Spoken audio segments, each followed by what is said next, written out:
بسم اللہ الرحمن الرحیم۔ ناظرین، آج کی ایک مختصر ویڈیو حضرت سیدنا علی بن ابی طالب رضی اللہ تعالیٰ عنہ کے حوالے سے ہے۔ آپ کی ذات کے اندر بے پناہ صفات اور خصائص موجود تھے۔ اللہ تعالیٰ نے آپ کی جبین امامت کو نور سے بھر دیا تھا، اور ایسے لگتا ہے کہ جیسے کائنات میں انبیاء کے بعد چند دیگر منتخب ہستیاں ہیں، ان میں ایک بڑی اہم ہستی اور ستودہ صفات ذات حضرت علی المرتضیٰ رضی اللہ تعالیٰ عنہ کی ہے۔ آپ رضی اللہ تعالیٰ عنہ جب پیدا ہوئے تو آپ کی والدہ فاطمہ بنت اسد رضی اللہ تعالیٰ عنہ نے آپ کا نام اپنے والد کے نام پر اسد رکھا۔ تو حضرت ابو طالب تشریف لائے تو انہوں نے جب حضرت فاطمہ سے پوچھا تو انہوں نے بتایا جی میں نے اپنے والد کے نام پر اسد رکھا ہے۔ تو حضرت ابو طالب نے فرمایا کہ میں اپنے جد اعلیٰ کے نام پر زید رکھنا چاہتا ہوں۔ تو اتنے میں میرے اور آپ کے آقا رحمت للعالمین صلی اللہ علیہ وآلہ وسلم تشریف لائے تو آپ نے فرمایا کہ اس بچے کا نام میں علی رکھنا چاہتا ہوں۔ میں نے جو روایت ذکر کی ہے ڈاکٹر طہ حسین نے سیرت علی بن ابی طالب رضی اللہ تعالیٰ عنہ میں اس کو ذکر کیا ہے، تو اس وقت چچا نے اور چچی دونوں نے محبوب کریم صلی اللہ علیہ وسلم کی ذات سے اتفاق کیا اور آپ کا نام علی طے پایا۔ حضرت علی رضی اللہ تعالیٰ عنہ بچپن میں ہی رحمت دو عالم صلی اللہ علیہ وسلم کے گھر میں تشریف لائے تھے اور حضور ہی لے کر آئے تھے، کیونکہ حضرت ابو طالب قدر کثیر العیال تھے اور آپ علیہ الصلوۃ والسلام چاہتے تھے کہ چچا کا ہاتھ بٹایا جائے، تو اس لیے حضرت جعفر رضی اللہ تعالیٰ عنہ جو جعفر طیار ہیں وہ حضرت عباس رضی اللہ تعالیٰ عنہ کے گھر میں گئے اور حضرت عباس نے ان کی کفالت کی، جبکہ حضرت علی رضی اللہ تعالیٰ عنہ کے حصے میں جو ذات آئی اور کفالت آپ کی ہوئی وہ محبوب کریم صلی اللہ علیہ وسلم کے گھر میں ہوئی۔ اور یہ کیا خوش بختی ہے کہ اعلان نبوت سے 10 سال پہلے ہی حضرت علی رضی اللہ تعالیٰ عنہ پیدا ہوتے ہیں اور بالکل ننھے علی جو ہیں وہ آپ علیہ الصلوۃ والسلام کے گھر میں پروان چڑھ رہے ہیں۔ جیسے جیسے حضرت علی رضی اللہ تعالیٰ عنہ پروان چڑھ رہے ہیں تو ان کے اندر جو خصوصیات ہیں وہ محبوب کریم صلی اللہ علیہ وسلم کی ڈیولپ ہو رہی ہیں۔ آپ جانتے ہیں اگر کسی بچے کا سائیکولوجیکل انالیسس کریں تو دیکھا جائے گا کہ اس بچے کی پرورش کہاں پہ ہوئی ہے، تو آپ کو آگے چل کے جو حضرت علی رضی اللہ تعالیٰ عنہ کی ذات کے اندر ایک بے مثل شجاعت بھی نظر آتی ہے، فقر بھی نظر آتا ہے، استغنا بھی نظر آتا ہے، اور زہد، ورع، توکل اور جو اعلیٰ انسانی اخلاقی خصائص ہیں وہ نظر آتے ہیں، تو ان کے اندر ایک بڑی اہم بات جو ہے کہ ان کی تربیت بالکل بچپن سے ہی رحمت عالم صلی اللہ علیہ وسلم نے کی ہے۔ جیسے جیسے حضرت علی پروان چڑھ رہے ہیں، آپ علیہ الصلوۃ والسلام نے جب اعلان نبوت کیا تو ہم اس میں ایمان لانے والوں کو 4 حصوں میں تقسیم کرتے ہیں۔ تو اگر خواتین میں سب سے پہلے حضرت خدیجہ الکبریٰ رضی اللہ تعالیٰ عنہ ایمان لائی ہیں، تو بچوں میں سب سے پہلے حضرت علی المرتضیٰ ایمان لائے ہیں، اور جو غلام ہیں ان میں حضرت زید بن حارث، اور جو بڑے افراد ہیں ان میں حضرت سیدنا صدیق اکبر رضی اللہ تعالیٰ عنہ۔ قرآن مجید کی جب یہ آیت نازل ہوئی وَأَنذِرْ عَشِيرَتَكَ الْأَقْرَبِينَ کہ آپ اپنے جو قریبی عزیز ہیں ان کو انذار کریں، خبردار کریں، متنبہ کریں، ڈرائیں، تو آپ علیہ الصلوۃ والسلام نے جب دعوت کی تو اس دعوت کے اندر تمام خاندان کے لوگ آئے، اور جب آپ نے ان کو اس پیغام ہدایت کی طرف بلایا تو سوائے حضرت علی رضی اللہ تعالیٰ عنہ کے اور نہیں کوئی کھڑا ہوا،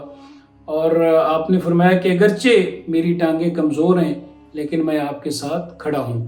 اور اس بات میں کوئی شک نہیں کہ حضرت علی رضی اللہ تعالیٰ عنہ ساری زندگی حضور کے ساتھ کھڑے رہے ہیں، اور وہ رات کتنی مشکل تھی جب آپ نے ہجرت کی تو آپ علیہ الصلوۃ والسلام نے جو لوگوں کا مال ہے وہ حضرت علی رضی اللہ تعالیٰ عنہ کے سپرد کیا، اور آج حضرت علی رضی اللہ تعالیٰ عنہ جس بستر پر سوئے ہوئے ہیں، یہ بستر بڑا ہی مشکل بستر ہے آج کی رات، چونکہ لوگ تو باہر کھڑے ہیں قتل کے ارادے سے، اور جو ذات یہاں پہ سوئی ہوئی ہے وہ کس ارادے سے ہے کہ اس نے ان کی امانتیں واپس کرنی ہیں۔ اور پھر حضرت علی رضی اللہ تعالیٰ عنہ ہجرت کر کے جب مدینہ تشریف لاتے ہیں تو آپ علیہ الصلوۃ والسلام نے ایک برادرہڈ قائم کی تھی، اخوت انصار اور مہاجرین کے درمیان، لیکن حضرت علی رضی اللہ تعالیٰ عنہ کے بارے میں فرمایا کہ علی آپ دنیا اور آخرت میں میرے بھائی ہیں، اور دیگر فضائل تو آپ کے بہت ہیں کہ علی رضی اللہ تعالیٰ عنہ کے بارے میں فرمایا کہ آپ کی نسبت تو میرے ساتھ ایسے ہے جیسے حضرت موسیٰ اور ہارون کی آپس میں نسبت تھی، اور یہ فرمایا جب ایک یمن سے کچھ لوگ آئے تھے اور انہوں نے غدیر خون پر کچھ اعتراض کی بات کی، حضور علیہ السلام نے فرمایا من کنت مولاہ فہذا علی مولاہ، جس کا میں دوست ہوں علی اس کا دوست ہے، اور یہ بھی فرمایا کہ انا مدینۃ العلم وعلی بابھا، میں علم کا شہر ہوں اور علی اس کا دروازہ ہے۔ جہاں تک آپ کی شجاعت کی بات ہے تو بدر میں آپ نے بڑے بڑے ائمہ کفر کو قتل کیا، اور احد میں ایک بڑا جو بہادر تھا عمرو بن عبد ود، اس نے جب خندق کراس کی تو اس کو قتل کرنے والے بھی حضرت مولا علی رضی اللہ تعالیٰ عنہ احد خندق کے اندر، اور احد کے اندر بھی آپ نے کئی بڑے ائمہ کفر کو قتل کیا۔ اور پھر جو ایک شجاعت کی سب سے بڑی بات جو ہمیں نظر آتی ہے آپ کی زندگی میں وہ غزوہ خیبر ہے، اور آپ بیمار تھے اور آنکھیں جو ہیں وہ دکھ رہی تھیں، اور آپ علیہ السلام نے جب فرمایا کہ کل میں ایک ایسے شخص کو جھنڈا دوں گا جس کے ہاتھوں اللہ تعالیٰ مسلمانوں کو فتح عطا کرے گا، اور ہر شخص کی خواہش تھی کہ یہ جھنڈا ہمیں ملے، لیکن آپ علیہ السلام نے جب حضرت علی رضی اللہ تعالیٰ عنہ کو بلایا تو اس وقت انہوں نے عرض کی حضور میری تو آنکھیں درد کر رہی ہیں، تو آپ نے اپنا لعاب دہن لگایا تو ایسے لگا جیسے آنکھ میں تو کبھی تکلیف ہی نہیں تھی، اور جب مرحب سے مقابلہ ہوا ایک بڑا کڑیل جوان، ایک سٹاؤٹ، اور اس نے پورا جسم جو ہے وہ لوہے سے اپنے آپ کو محفوظ کیا ہوا تھا، زیرہ بھی پہنی ہوئی تھی، خود بھی پہنی ہوئی تھی، اور بازوؤں پر بھی اس نے لوہے کا پورا سامان وہ کیا ہوا تھا، تو اس نے جب کہا الذی سمتنی امی مرحب، میری ماں نے میرا نام مرحب رکھا ہے، تو حضرت علی رضی اللہ تعالیٰ کو بڑا مشہور رجز ہے جو 3 شعروں پر مشتمل ہوتا ہے کہ آپ نے فرمایا الذی سمتنی امی حیدرہ، میری ماں نے میرا نام حیدر رکھا ہے، کلیس غابات غلیظ القصرہ، جنگل کی موٹی گردن شیروں کی طرح، اکیلکم بالسیف کیل السندرہ، میں تمہیں تلوار کی کاٹ سے کاٹ دوں گا، اور پھر آپ نے اٹیک کیا اور اس کے بعد مرحب ڈھیر ہو گیا۔ تو آپ شجاعت دیکھیں، آپ فقر دیکھیں، تو حضرت علی رضی اللہ تعالیٰ عنہ فرماتے ہیں کہ ایک وقت تھا کہ میں بھوک کی وجہ سے پتھر اپنے پاؤں کے ساتھ مان لیتا تھا اور پیٹ کے ساتھ، اور آج میں 4000 درہم روزانہ صدقہ کر رہا ہوں۔ آپ شجاعت میں دیکھیں، آپ فقر میں دیکھیں، آپ زہد میں دیکھیں، ہر اعتبار سے آپ کو حضرت علی رضی اللہ تعالیٰ عنہ کی ذات کے اندر کئی جلوے نظر آئیں گے، کئی صفات کی حامل ہے آپ کی ذات، اور کئی خصوصیات ہیں جو اللہ تعالیٰ نے آپ کو ودیت کی تھی۔ آپ ادھر شجاعت دیکھیں اور ادھر علم دیکھیں۔ حضرت عمر رضی اللہ تعالیٰ عنہ ایک مرتبہ کہتے ہیں کہ اے علی، کبھی ہم حضور کے پاس ہوتے تھے، کبھی آپ حضور کے پاس ہوتے تھے، مجھے ایک بات بتائیں کہ یہ جو سچے خواب ہوتے ہیں اور جھوٹے خواب ہوتے ہیں تو ان میں فرق کیسے کیا جائے؟ تو حضرت علی رضی اللہ تعالیٰ نے فرمایا کہ میں نے حضور سے یہ بات سنی ہے کہ اگر آپ خواب دیکھتے ہیں اور آپ کا خواب عرش تک پہنچ جاتا ہے، یعنی آپ کی روح جو ہے وہ عرش تک پہنچ جاتی ہے، تو اس کا مطلب ہے آپ کا خواب سچا ہے، اور اگر روح اس کے نیچے رہتی ہے تو پھر اس کے بہت زیادہ چانسز ہے خواب کے جھوٹے ہونے کے۔ اور ایک موقع پہ تو حضرت عمر رضی اللہ تعالیٰ نے فرمایا کہ آج اگر علی نہ ہوتا تو عمر ہلاک ہو جاتا، تو آپ کو علم میں، دیانت میں، شرافت میں، مال کی جو محاسبہ ہے اس میں، اور زہد میں، قناعت میں، تقوی میں، ہر اعتبار سے حضرت علی رضی اللہ تعالیٰ عنہ کی ذات جو ہے وہ اپنے کمال پر نظر آئے گی۔ ہم آج کے اس پیغام کو علامہ کے اس شعر پر، ربائی پر ختم کرتے ہیں۔ ایک بڑی خوبصورت دعا ہے کہ دلوں کو مرکز مہر و وفا کر، حریم کبریا سے آشنا کر، جسے نان جمی بخشی ہے تو نے۔ نان جمی حضرت علی رضی اللہ تعالیٰ عنہ کے حوالے سے ایک تلمیح ہے کہ آپ جو کھانا کھاتے تھے تو وہ جو کی روٹی، تو جسے نان جمی بخشی ہے تو نے، اسے بازوئے حیدر بھی عطا کر۔ ہم اللہ تعالیٰ سے دعا کرتے ہیں کہ اس امت کے اندر وہ استغنا ہو،